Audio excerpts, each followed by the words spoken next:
ঠাকুর বলছেন কাজ, কর্ম সবাইকে করতে হয়।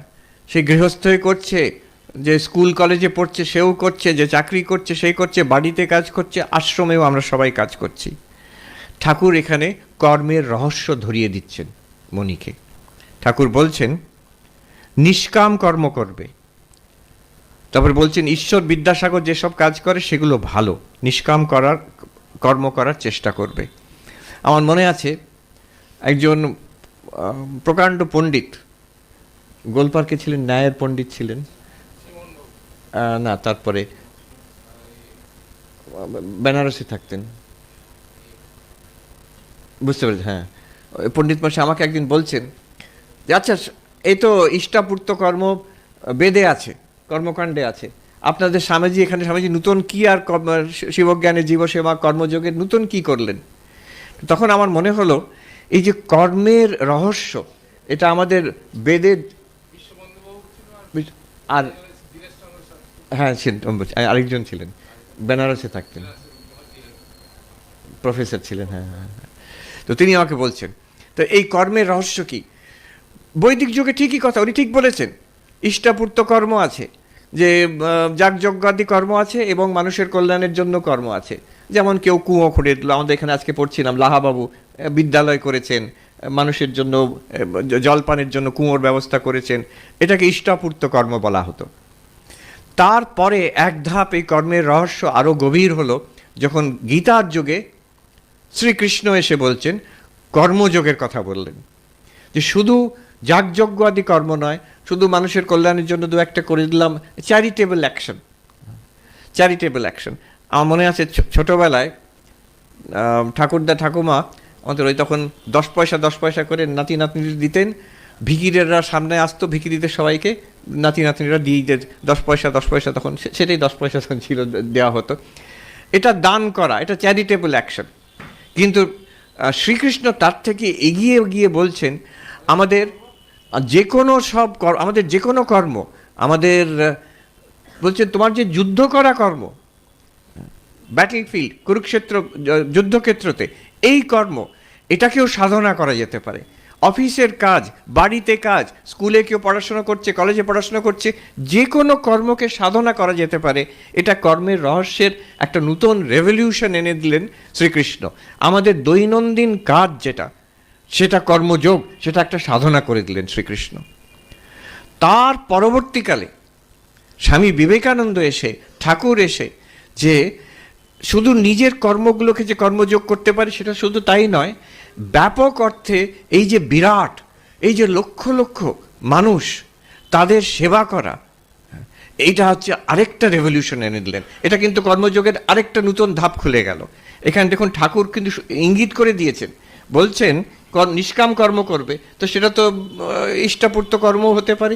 ইষ্টাপূর্ত কর্ম যেটা বৈদিক যুগের কর্ম ছিল, তার পেছনে কামনা ছিল, আমার স্বর্গ লাভ হইবে, তাই জন্য আমি মানুষের মঙ্গল করছি, মৃত্যুর পরে আমি স্বর্গ যাব। শ্রীকৃষ্ণ কিন্তু সেটাকে করে দিলেন নিষ্কাম কর্ম। ওই কর্ম করে স্বর্গ লাভের জন্য নয়, ঐহিক কোনো লাভের জন্য নয়, তাতে আমার আধ্যাত্মিক আমার উন্নতি হবে, আমার মন শুদ্ধ হবে, আমি ভগবান লাভের উপযুক্ত হব, আমার ঈশ্বর লাভ পর্যন্ত হতে পারে সেই কর্ম দিয়ে, মোক্ষ লাভ পর্যন্ত হতে পারে। সেই নিষ্কাম কর্মের প্রবর্তন করলেন শ্রীকৃষ্ণ। এবার স্বামীজি যেটা করছেন, শিবজ্ঞানে জীবসেবা, ঠাকুরেরই সূত্র। এই এত এখানে কামারপুকুরে দেখছেন এত এই স্কুল ডিসপেন্সারি, কত লোকের সেবা কত রকমভাবে হচ্ছে এখানে। এই যে আধ্যাত্মিক কাজ আমরা এখানে করছি, এটাও তো সেবা একটা। তো এই যে বিরাটের উপাসনা, এটা কর্মযোগের একটা নতুন ডাইমেনশন খুলে গেল। আর এখানে দেখুন ঠাকুর কিন্তু সূত্র ধরিয়ে দিচ্ছেন। ঠাকুর বলছেন নিষ্কাম কর্ম করবে, আবার বলছেন ঈশ্বর বিদ্যাসাগর যে কর্ম করে সে ভালো কাজ। আর ঈশ্বর বিদ্যাসাগর কি করতেন? শুধু নিজের কাজটাকে কর্মযোগ বলে করছেন তা নয়, মানুষের সেবা করছেন, সেইটাকে ঠাকুর একটা স্ট্যাম্প অফ অ্যাপ্রুভাল দিচ্ছেন। এইটাই কিন্তু সাধনা হতে পারে। এই সাধনা আমাদের একটা বিরাটের উপাসনা, এই কর্মযোগ। তখন মাস্টার মহাশয় একটা প্রশ্ন তুলছেন, যেটা খুব প্রাসঙ্গিক প্রশ্ন। আমরা কিন্তু কাজ এইভাবে করি না। মাস্টার মহাশয়ের মনে অন্য প্রশ্ন আছে, যে আমি মাস্টারি করছি, আমি বেতন নিচ্ছি, আমার এখানে স্ত্রী, পরিবার, সন্তান এরা আছে, এদের দেখাশোনা করতে হচ্ছে। গৃহস্থ মানুষের যে প্রশ্নটা, গৃহস্থ মানুষের প্রশ্ন দান ধ্যানের জন্য সে প্রশ্ন করছে না। গৃহস্থ মানুষ প্রশ্ন করছে না যে আমি নিষ্কাম কর্ম অর্জুনের মতন করব, সেটাও প্রশ্ন করছে না। কিংবা স্বামী বিবেকানন্দ প্রবর্তিত যে বিরাটের উপাসনা করব, সেবা কার্য করব, সেও প্রশ্নও নয়। আসল প্রশ্ন এখানে হচ্ছে আমি যে কাজগুলো করছি এটাকে সাধনা, এটার সঙ্গে সাধনার একটা কন্ট্রাডিকশন নেই। কারণ আমি তো বেতন নিচ্ছি, আমি তো একটা কামনা নিয়ে একটা কাজ করছি। ওই প্রশ্নটা মাস্টার মহাশয় করতে চাইছেন।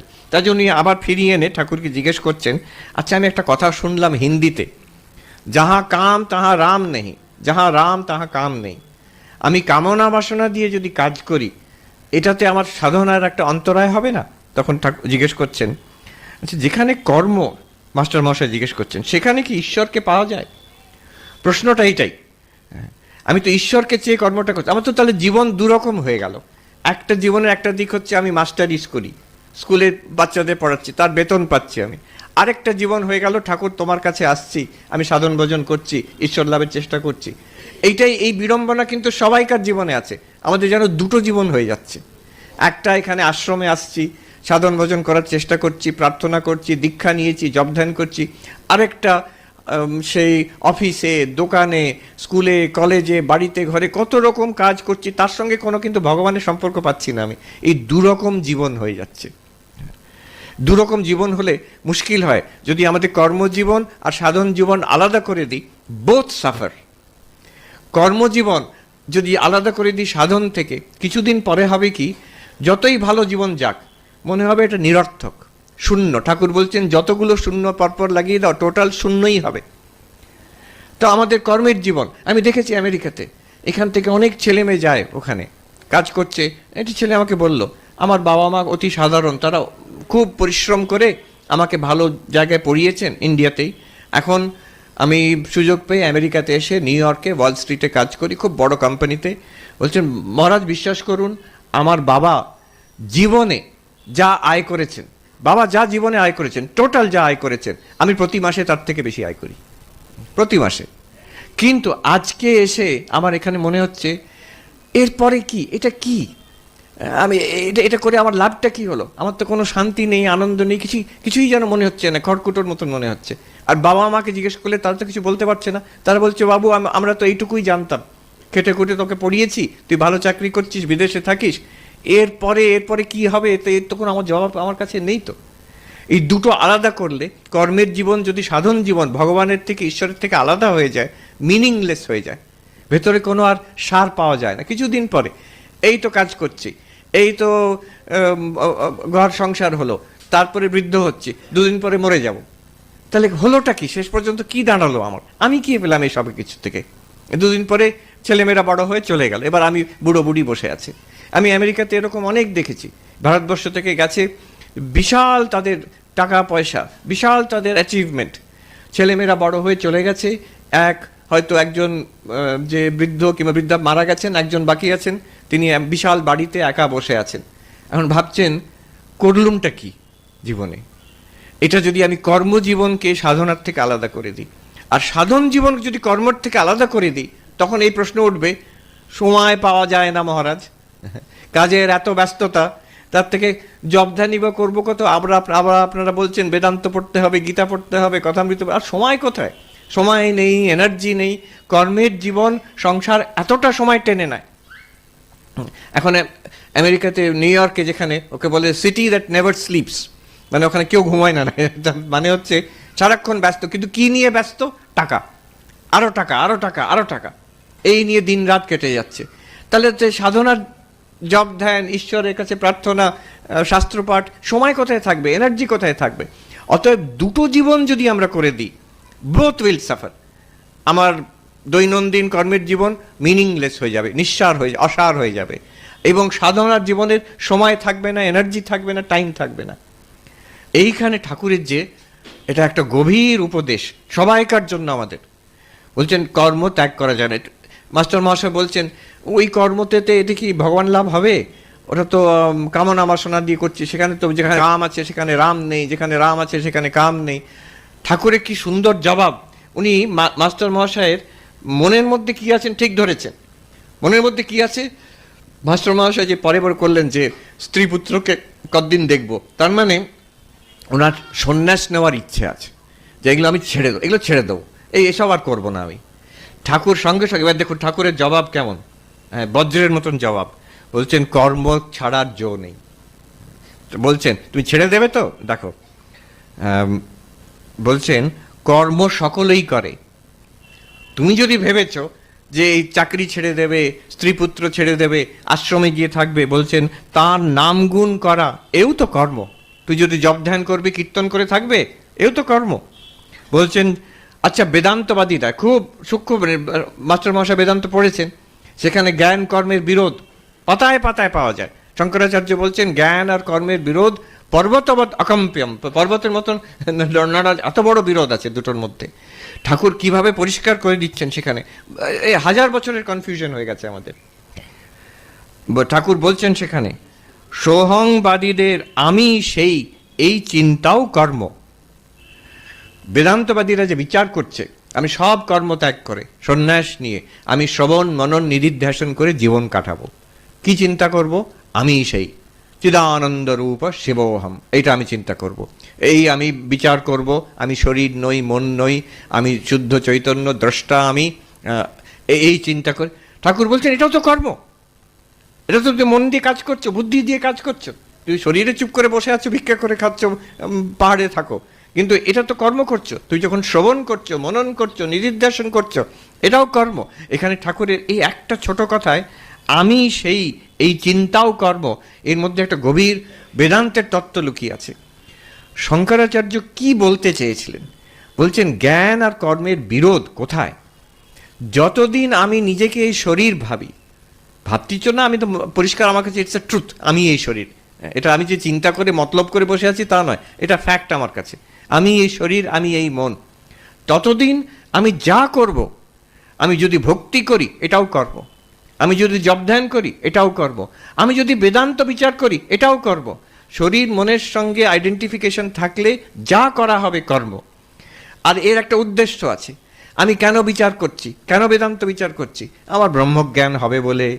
আমি কেন ভক্তি করছি? যে আমার ঈশ্বর লাভ হবে বলে। আমি কেন কর্ম করছি, স্কুল কলেজ হাসপাতাল, আমার চিত্তশুদ্ধি হবে বলে। একটা সাধন আছে, একটা সাধ্য আছে, যতদিন শরীর মনের সঙ্গে আইডেন্টিফিকেশন। এবার ঠিক উল্টোটা দেখুন, যখন বস্তু লাভ হয়ে গেল, ঠাকুর সেটাও বলবেন, বস্তু লাভ হয়ে গেল, আমি চৈতন্য বলে জেনে নিলাম। বলছেন সিদ্ধ কখন? যে বাবুকে পাওয়া গেছে অন্ধকার ঘরে, ছুতে ছুতে হঠাৎ বুঝে গেল এই তো আমি, আমি এই চৈতন্য। যখন বুঝে গেল তখন তার দৃষ্টি একেবারে 180 ডিগ্রিজ পাল্টে গেল। তখন সে দেখছে শরীর দিয়ে হলেও আমি তো চৈতন্য, আমি তো কিছুই করি না, আমি তো নিষ্ক্রিয় চৈতন্য, আলোর মতন আমি। শরীর দিয়ে কাজ চলছে কিন্তু আমি কোনো কাজ করি না। সেই চৈতন্য, সেই আমি, সেই চিদানন্দ রূপ শিবোহম, সে কোনো কর্ম করতেই পারে না। অতএব সেই দৃষ্টিতে কর্ম আর জ্ঞানের পর্বতবৎ অকম্প্য বিরোধ আছে।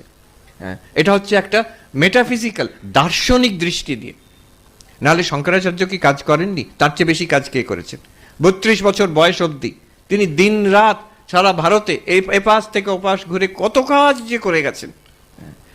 তো কাজে তাকে যদি জিজ্ঞেস করা হয় আপনি কি কাজ করছেন, বলবেন না, আমি তো কোনো কাজই করি না। সত্যি সত্যি একদম বলবেন হ্যাঁ নিশ্চয়ই এত কাজ করছি। সত্যি সত্যি আপনি কোনো কর্ম করেন না? সত্যি সত্যি আমি করি না। সত্যি সত্যি তো আমি চৈতন্য, সত্যি সত্যি তো আমি চিদানন্দ রূপ শিবোহম। সে কি কর্ম করবে? সে তো সব প্রকাশ স্বরূপ। অতএব যেটা দার্শনিক দৃষ্টিতে, যখন যিনি সিদ্ধ, ঠাকুর যে সিদ্ধের কথা বলবেন, যিনি সিদ্ধ তিনি, তার কোনো সাধ্য আর সাধন থাকে না। তার এই শঙ্করাচার্য নিজেই বলছেন যে না ধর্ম না চার্থ না কামো না মোক্ষ চিদানন্দ রূপ শিবোহম শিবোহম। তার মুক্তি লাভ হয়ে গেছে। অতএব তার কোনো সাধ্য নেই যে আমি জ্ঞান বিচার করে ব্রহ্মজ্ঞান লাভ করব। সে নিজেকে ব্রহ্ম তো জেনেই নিয়েছে। যে আমি ভক্তি করে ঈশ্বর আমাকে ভগবান লাভ করাবেন, তার তো ভগবান লাভ হয়েই গেছে। সে ধ্যান করে যে সমাধিস্থ হবেন, নিচের স্বরূপ অনুভব করবেন, তদাদ্রষ্টু স্বরূপে অবস্থানম, সেটা তো তার হয়েই গেছে। নিষ্কাম কর্ম করে চিত্তশুদ্ধি হবে, ভগবান লাভ, তার তো ভগবান লাভ হয়েই গেছে। অতএব তার কোনো সাধন দৃষ্টি নেই। কিন্তু সেই সাধক, সেই সিদ্ধ, তিনি কর্ম করে যাবেন, তিনি ধ্যান করে যাচ্ছেন, তিনি ভক্তি করে যাচ্ছেন। এরকম বর্ণনা আছে ভাগবতে। যারা ব্রহ্মজ্ঞানী সুখদেবাদী, তারা সারাক্ষণ কি বলছেন, ব্রহ্মজ্ঞানী, তারা নিজেকে জানে ব্রহ্ম বলে, সারাক্ষণ জপ করছেন হরিশ্বরণম হরিশ্বরণম হরিশ্বর। তারা ভক্তি করছে, কিন্তু তারা ভক্তি করছে ভগবান লাভ করার জন্য ভক্তি করছে না। তাদের স্বভাব বলছেন ইত্থম ভূতা হরের গুণাহা, এইরকম হরির গুণ যে তার নাম কীর্তন করে তারই আনন্দ, সেটা প্রকাশ। তাদের জ্ঞানের প্রকাশ তখন হচ্ছে তাদের কর্ম, তাদের কর্ম সাধনা নয়, তাদের কর্ম হচ্ছে জ্ঞানের প্রকাশ তখন। এই এতগুলো কথা ঠাকুর বলছেন এখানে। সোহংবাদীদের আমি সেই, এই চিন্তাও করব। এখানে কিন্তু এটা কিন্তু মাস্টার মহাশয়ের মনের মধ্যে, যারা বেদান্তবাদী তাদের মনের মধ্যে এই দ্বিধা থাকে, এই দ্বিধা আছে, সেইটাকে ঠাকুর কেটে দেখিয়ে দিলেন। যতক্ষণ আমি সাধক ততক্ষণ কর্মটা সাধনা হিসেবে করছি, হ্যাঁ, আর সেই সাধনা সেটা বিচার হতে পারে, জ্ঞানের বিচারও সেই কর্ম হতে পারে, ধ্যানও সেই কর্ম হবে, ভক্তিও কর্ম হবে, আর কর্ম সেবার কর্ম সেটাও কর্ম হবে। আর একবার জ্ঞান হয়ে গেলে, বস্তু লাভ হয়ে গেলে কোনো কর্মই কর্ম নয়, সবই হচ্ছে তখন ব্রহ্মার্পণম। আমরা ব্রহ্মার্পণম ব্রহ্মহবি বললে খিদে পেয়ে যায়, যেটা আমরা খাবার আগে চ্যান্টিং করি ব্রহ্মার্পণম, কিন্তু তার মানে হচ্ছে যিনি কর্মের মাধ্যমে সব কিছু ব্রহ্ম দর্শন করছেন। ব্রহ্মকর্ম সমাধি, কর্মের আর কর্মের অঙ্গ যা সব ফ্যাক্টর আছে, কর্তা যে করণ, যা সব যে কাজ হচ্ছে, সব কাজের মধ্যে সে এক ব্রহ্মবস্তু দেখছেন, তাকে ব্রহ্মকর্ম সমাধি বলে। তার মানে সে বাইরের দৃষ্টিতে সব রকম কাজ করতে পারে, সে স্কুল কলেজ হাসপাতাল চালাতে পারে, গিয়ে চাকরি করতে পারে, মাস্টার মহাশয় যে উনি মাস্টারি করছেন মাস্টারি করতে পারেন, তার গৃহে এসে তাদের ভরণ পোষণ করতে পারেন, স্ত্রী পুত্রকে, সব কর্ম ব্রহ্মজ্ঞানী করতে পারে। এমন কোনো কর্ম নেই ব্রহ্মজ্ঞানী করতে পারে না, সেখানে কোনো বিরোধ নেই। এই এত কথা কিন্তু ঠাকুর উনি বুঝেছেন কোথায় আটকাচ্ছে মাস্টার মহাশয়। বলছেন সোহংবাদীদের আমি সেই, এই চিন্তাও কর্ম। তারপরে বলছেন নিঃশ্বাস ফেলা এও কর্ম, কর্ম ত্যাগ করবার জো নাই, তাই কর্ম করবে কিন্তু ফল ঈশ্বরে সমর্পণ করবে। আচ্ছা, এই কর্ম, নিষ্কাম কর্ম মানেটা কি, এক্স্যাক্টলি কি মানে? কেউ চাকরি করছে, কেউ বাড়িতে কাজ করছে, কেউ পড়াশোনা করছে, যে নিষ্কাম কর্ম আমি কি করে করব, এক্স্যাক্টলি মেথডটা কি? ঠাকুর এক কথায় সূত্রে বলে দিলেন, সব কাজ করবে, ফল ঈশ্বরে সমর্পণ করবে। মানে মনে মনে আমি এটা ঈশ্বরের পূজা, ঠাকুরের পুজো করছি, এই পড়াশোনা করছি ঠাকুরের পুজো করছি, স্কুলে পড়াচ্ছি ঠাকুরের পুজো করছি, দোকানে কাজ করছি, বাড়িতে রান্না করছি, ঘর পরিষ্কার করছি, ঠাকুরের পুজো করছি, সব ঠাকুরের পুজো করছি। ওই একের সেবা চলছে, সারাক্ষণ একের সেবা চলছে, এই সব কর্ম দিয়ে। এটাই হচ্ছে মন থেকে ফল ত্যাগ। আমি আমার মতলব এঁটে এটার থেকে কিছু পাবো, নিশ্চয়ই পাবে। এবার মাস্টার মহাশয় প্রশ্ন করবেন, আচ্ছা বেতনটা যে নিচ্ছি, এরপরে মাস্টার মহাশয় জিজ্ঞেস করছেন আগে অর্থ বেশি হয় এই চেষ্টা কি করতে পারি? অনেকে জিজ্ঞেস করেন যে আচ্ছা এই নেক্সট প্রমোশনটা নেবো কি, আচ্ছা এরপরে এই টাকাটা পাচ্ছি, এটা কি করব? এখানে একটু সাবধান হতে হয়। ঠাকুর এখানে বলছেন ভালো, আপত্তি নেই, কিন্তু ঠাকুর বলছেন বিদ্যার সংসারের জন্য পারা যায়, টাকা কড়ি বেশি হয়, এটা কি, এটা এই ইচ্ছাটা থাকা উচিত কিনা? ঠাকুরের কথা, ঠাকুরের জীবন বাণী শুনলে মনে হবে তিনি পছন্দ করবেন না এটা, কিন্তু ঠাকুর এখানে সায় দিচ্ছেন, বলছেন নিশ্চয়ই করবে, নিশ্চয়ই করবে, আরও ভালো চাকরি করবেন, আরও যেখানে টাকার উপার্জনের সুযোগ পাবেন, কিন্তু ঠাকুরের সেই একটা সুরে বাঁধা, বিদ্যার সংসারের জন্য পারা যায়। বিদ্যার সংসার মানে কি, যে ভগবান লাভের জন্য আমি করছি, এই টাকাটা, এই সুযোগটা আমার কর্মফলে এসছে, ঈশ্বরের ইচ্ছায় এই সুযোগটি এসেছে, ঠিক আছে আমি করব। সেই টাকা নিয়ে কিন্তু আমি যে ঘর সংসার করছি, মানুষের সেবা করছি, এটা সব আমার উদ্দেশ্য, কিন্তু এক উদ্দেশ্য, সেটা উদ্দেশ্যটা প্রমোশন পাওয়াটা উদ্দেশ্য নয়। আমেরিকাতে একটা কথা আছে, এই কম্পিটিশনের জীবন তাকে বলে র্যাট রেস। তো একটা কথা আছে, if you win the rat race you are still a rat. তো র্যাট রেসে যদি তুমি এগিয়ে গেলে তাও তো র্যাট তো তুমি বটেই, ইঁদুর তো তুমি বটেই। তো র্যাট রেসের জন্য আমি টাকা বেশি উপার্জন করব তা নয়। আমি আমেরিকায় গত 11 বছর ধরে আছি, 3টি অদ্ভুত জায়গায় থাকার আমার সুযোগ হয়েছে। একটা জায়গা হচ্ছে হলিউড, যেখানে ফিল্মের জগৎ, সেখানে হলিউডে ছিল। আরেকটা হচ্ছে এখন নিউ ইয়র্কে আছি, টাকার জগৎ। আরেকটা জগৎ হচ্ছে যে আমি হার্ভার্ডে ইউনিভার্সিটি 7-8 মাস হার্ভার্ড ইউনিভার্সিটি বস্টনে ছিলাম, বিদ্যার জগৎ। এখন 3 জায়গায় 3 রকম মহিমা। হলিউডের জগতে হচ্ছে গ্ল্যামার, কে সিনেমার ইন্ডাস্ট্রির কাছাকাছি, কোন ফিল্ম স্টারকে জানে, তার কে কে কি অস্কার অ্যাওয়ার্ড পেল, হ্যাঁ, এইসব হচ্ছে আলোচনার বিষয়। তাদের সেখানে সাকসেস হচ্ছে সিনেমার, হলিউডের সিনেমার জগতে কে কত উপরে উঠতে পেরেছে, এটা হচ্ছে তার সাকসেস। হার্ভার্ডে বিদ্যার জগৎ, তার সেখানে সাকসেস হচ্ছে কে নোবেল প্রাইজ, ওই ওখানে রাস্তায় রাস্তায় চলতে চলতে দেখা যায় নোবেল লরিয়েট, তারা নোবেল প্রাইজ উইনার, প্রফেসর, অনেক যারা পড়াচ্ছেন শিক্ষক, তাদের মধ্যে নোবেল লরিয়েট কত আছে, নোবেল প্রাইজ পেয়েছে। তো নোবেল লরিয়েট, তাদের ডিপার্টমেন্টের হেড, তাদের বই সারা পৃথিবীতে চলছে। এটাই হচ্ছে সাকসেসের মাপকাঠি, কে কত উঁচুতে উঠতে পেরেছে। আর নিউ ইয়র্ক এখন যেখানে আছি, ওয়াল স্ট্রিটের জায়গা, সেখানে সাকসেস ও গ্ল্যামারও নয়, ফিল্ম অ্যাক্টর অ্যাক্ট্রেসও নয়, নোবেল লরিয়েটও নয়, টাকা ছাড়া কিচ্ছু বোঝে না সেখানে, টাকা, শুধু টাকা। হ্যাঁ, কে মিলিয়নিয়ার, কে বিলিয়নিয়ার। এক সারি বাড়ি আছে, তাকে বলে বিলিয়নিয়ার্স রো, শুধু বিলিয়নিয়াররাই শুধু বিলিয়নিয়ার থাকে না, কথার কথা, কিন্তু এই হচ্ছে সেই ব্যাপার। এবার আমি দেখলাম শান্তি কোথায়, তৃপ্তি কোথায়, কোথাও নেই, কোথাও নেই। একমাত্র আছে এই সব জায়গায়, সে হলিউডেই বলুন, নিউ ইয়র্কে বলুন, আর হার্ভার্ডে বলুন, যাদের কিছু একটা আধ্যাত্মিকতা আছে কোনোভাবে, সে খ্রিস্টানই হোক, জেহুদি হোক, মুসলমান হোক, হিন্দু হোক, বৌদ্ধ হোক, যেমনভাবে সিরিয়াসলি যদি স্পিরিচুয়ালিটি কিছু একটা থাকে, তার কিছু মাত্র একটু শান্তি আছে। না হলে বাকি কোনো জিনিসে নেই, কোনো জিনিসে নেই। এমন এইখানে যে শান্তি আছে এই মুহূর্তে, ঠাকুরের সামনে আমরা বসে আছি এখানে, এটা ওখানে কোথাও, ওই অত বিশাল দেশে ঘুরে কোথাও পাবেন না। একটা আধ্যাত্মিক শান্তি যেটা বলে, শান্তি অনেক রকমের। বাইরের শান্ত সেখানে আমেরিকা অনেক জায়গায় পেয়ে যাবেন, এখানে তো সারাক্ষণ আওয়াজ চলছে। বাইরে ওখানে নিউ ইয়র্কের মতন ব্যস্ত জায়গায় আপনি দেখবেন একদম নিস্তব্ধ, এমন জায়গা সব জায়গা আছে। আচ্ছা, একদম ঝা চকচকে পরিষ্কার জায়গা, বাইরের দিক থেকে নির্মল শান্ত, খুব সুন্দর, ভেতরে কিন্তু জ্বালা, যে ভোগ বাসনায় তৃপ্তি হয় না। একটি এরপরে এই সব শূন্যগুলো করে দিলেই শূন্য হয় শেষ পর্যন্ত, ওইটা ওখানে দেখলে বোঝা যায়। যেখানে দেখুন, আপনি হলিউডে দেখুন, নিউ ইয়র্কে দেখুন, হার্ভার্ডে দেখুন, এক অবস্থা।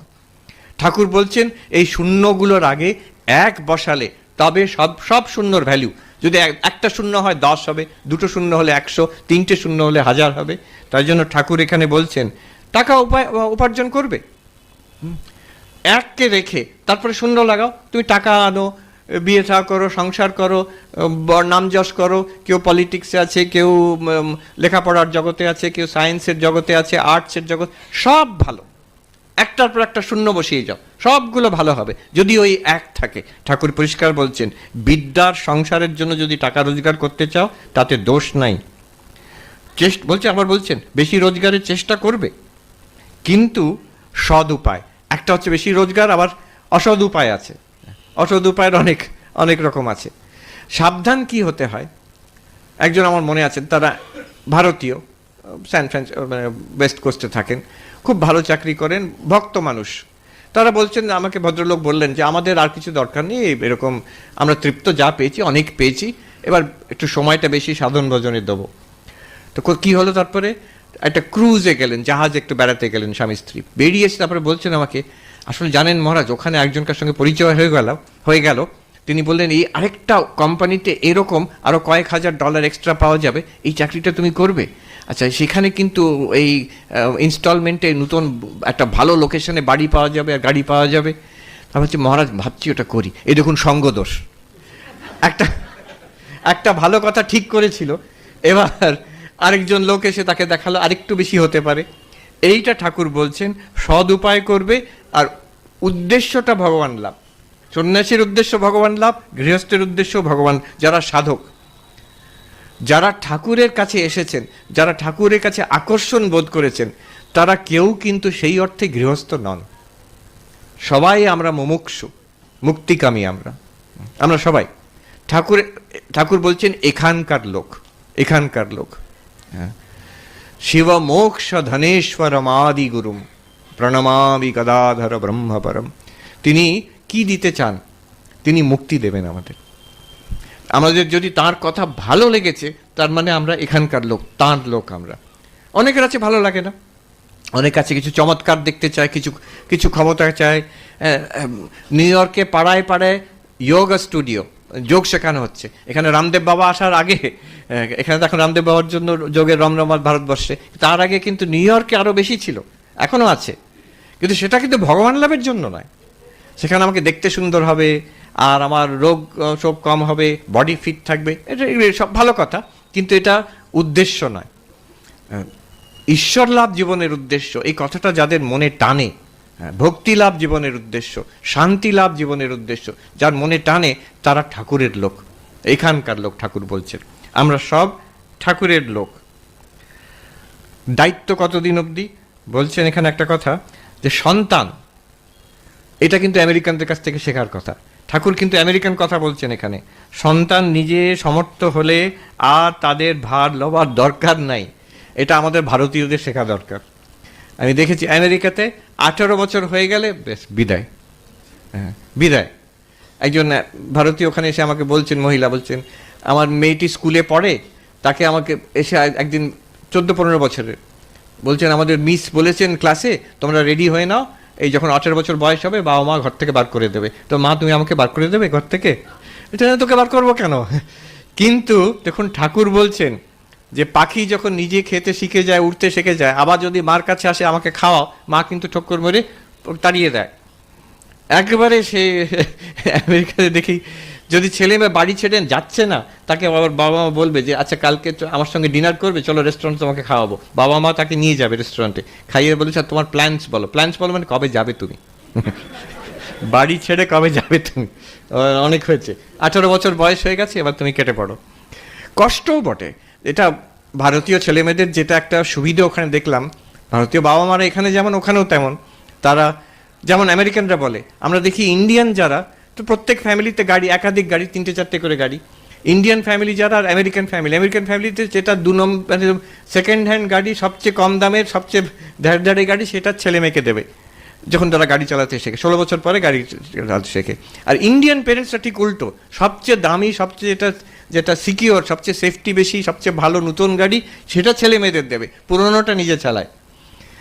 আর তবে মুশকিল যেটা এখানে ঠাকুর যেটা বলছে, ঠাকুর কিন্তু আমেরিকানদের সমর্থন করছেন। ঠাকুর ইন্ডিয়াতে ইন্ডিয়ান বাবা মারা ওরা ছাড়তে চায় না, ছেলে মেয়ে ছাড়তে চাইলে বাবা মা ছাড়তে চায় না। ওখানে অনেক দেখি বয়স্ক, ওখানে মজা করে বলছেন একজন ইন্ডিয়ান, ঠিক আছে, ওখানে গেছেন, ছেলে মেয়ে ওখানে আছে, মেয়ে আছে, আর তারপরে তার জামাই আছেন, ছোট বাচ্চা, তাদের নাতিকে দেখার জন্য গেছে। তাকে জিজ্ঞেস করছেন আপনি এখানে, আপনি আচ্ছা কী করতেন, এখন রিটায়ার করেছেন, ইন্ডিয়াতে কী করতেন? বলছেন আমি তো আইএএস। আইএএস মানে? বলছেন ইন্ডিয়ান আয়া সার্ভিস। উনি ভালোভাবেই বলছেন যে আমার নাতি নাতনিকে দেখার জন্য আমাকে নিয়ে এসছে দেশ থেকে, ছেলে মেয়ে। তো আমি হচ্ছে ইন্ডিয়ান আয়া সার্ভিস। আমি এই দেখুন এখানে ঠাকুর কিন্তু এটা সমর্থন করছেন না। নাতি নাতনিকে নিয়ে থাকা জীবনের উদ্দেশ্য নয়। সেখানে আমেরিকায় কিন্তু আমেরিকানরা এটা খুব প্রশংসা করে ভারতীয়দের, যে তোমাদের যে ফ্যামিলি ভ্যালিউজ, বাবা মা ছেলে মেয়েদের এত সুন্দর করে দেখাশোনা করেন, এটা খুবই প্রশংসনীয়। কিন্তু উল্টো দিক আছে, যেটা ভারতীয়রা আমরা জানি, যে ছেলে মেয়ে ছাড়তে চাইলেও বাবা মা ছাড়তে চাইছে না। আজ ছেলে মেয়ে যদি পাত্তা না দেয়, তখন বাবা মার সে দুঃখের শেষ নেই, আমাকে একটা ফোনও করে না, দেখেও না। এটা তো শান্তির ব্যাপার, সে নিজের মতন আছে, থাকুক না। ছেলে মেয়ে কেন্দ্রিক জীবন যে হয়ে গেছে, ঠাকুর কিন্তু সেটা সমর্থন করছেন না। বলছেন বিদ্যার সংসার মানে ছেলে মেয়ে কেন্দ্রিক জীবন না, সেটা মায়ার সংসার। তা তো দুদিন পরে চলে যাবে, তখন বুড়ো বুড়ি করবেটা কি? ঈশ্বরকে নিয়ে সংসার করা প্রথম থেকে বলছেন কর্ম কতদিন করতে হবে? ঈশ্বর লাভ হলে, ঈশ্বর যতদূর আমরা ঠাকুরের দিকে, ঈশ্বরের দিকে এগোবো, কর্ম আপনা আপনি কমে যাবে। ছেলে মেয়ে বড় হয়ে চলে যাবে, আপনারা থাকবেন, দূর থেকে আশীর্বাদ দেবেন, তোমরা ভালো মতন, দরকার হলে আমরা আছি, আইএএস, কিন্তু আমরা ঘাটাবো না, তোমরা নিজে ভালো থাকলে খুব ভালো। আমরা আমাদের জীবন, আমাদের একটা জীবনের কেন্দ্র আছে, আমাদের উচ্চ আধ্যাত্মিক, আমাদের জ্ঞান লাভ করতে হবে, ভক্তি লাভ করতে হবে, ঈশ্বর দর্শন করতে হবে, এটা জীবনের উদ্দেশ্য, এটা আমরা সিরিয়াসলি নিয়েছি। এবার তোমরা বড় হয়ে গেছো, তোমরা ভালো থাকবে। হ্যাঁ, এই ঠাকুর বলছেন যে পাখি বাসায় এলে সেই ছানাকে তখন ঠক্কর মারে, তুমি চলে যাও। সে এই ঠাকুরের কথা, জীবনের উদ্দেশ্য হচ্ছে ঈশ্বর লাভ করা, ভগবান লাভ করা। আমাদের যা প্রশ্ন জীবনে, আচ্ছা টাকা জোগাড় করব কি না, তার প্রশ্ন হ্যাঁও হতে পারে, নাও হতে পারে। এই টাকাটা কি আমাকে ঈশ্বরের দিকে এগিয়ে নিয়ে যাবে? এতে কি সাধু সন্তর সেবা হবে, আমার ঘরের পূজা অর্চনা হবে, এতে মঙ্গল হবে কিনা সোসাইটির, আমার কর্মযোগ, আমার বিরাটের সেবা হবে কিনা, তাহলে নিশ্চয়ই টাকা অর্জন করবে, নিশ্চয়ই করবে। আমেরিকার যারা নিউ ইয়র্কে যদি গিয়ে দেখেন, বড় বড় কাজ সরকার কিচ্ছু করেনি, ওখানে যারা বড় বড় যে যারা পুঁজিপতি ছিলেন, রকেফেলার ইত্যাদি, তারা করেছেন।